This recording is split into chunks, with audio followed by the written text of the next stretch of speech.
Radiotieteen ja tekniikan laitoksen tutkimus ja opetus keskittyvät radioaaltojen fysiikan ymmärtämiseen ja soveltamiseen ihmiskuntaa palveleviin tarkoituksiin.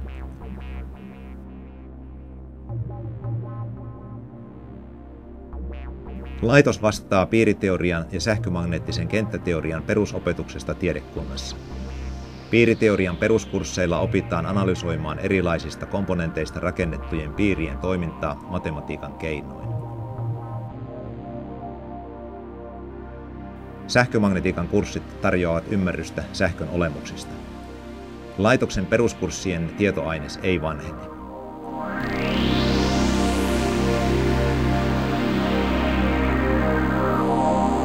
Peruskurssien jälkeen tarjolla on laaja joukko laitoksen tutkimusaloihin liittyviä ammattiainekursseja.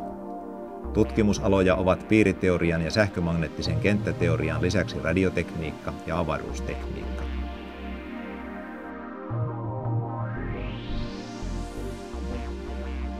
Piiriteoria perehtyy elektronisten piirien simulointiin ja synteesiin.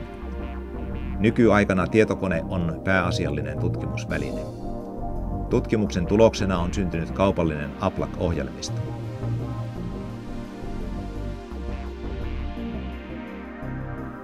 Sähkömagneettisen kenttäteorian tutkimusalaa ovat numeerinen sähkömagnetiikka ja sähkömagneettisten kenttien vuorovaikutus aineen kanssa. Tutkimuksen kohteina ovat antennit, radioaaltojen eteneminen, uudet sähköiset materiaalit eli metamateriaalit ja ihmisen sähkömagneettiselle säteilylle altistumisen laskennallinen määrittäminen esimerkiksi kännykkää käytettäessä. Radiotekniikan alaa ovat suurtaajuuspiirien ja antennien suunnittelu, rakentaminen, mittaaminen sekä simulointi.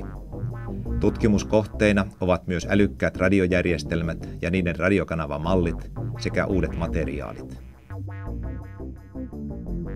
Sovellusaloja ovat tietoliikenne, tutkat, radionavigointi, kaukokartoitus, radioastronomia, mikro- ja nanoteknologia, optiikka, biologia, ympäristön suojelu ja turvatekniikka.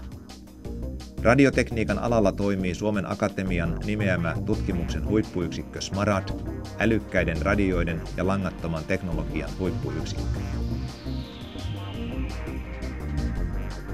Avaruustekniikan tutkimusryhmä keskittyy avaruuslaitteiden instrumentteihin, kaukokartoitukseen, satelliittipaikannukseen ja avaruustutkimukseen sekä satelliittitietoliikenteeseen. Tutkimuksessa on vahva ympäristönäkökulma ja myös mittaaminen ja laitteiden rakentaminen on osa tutkimusta.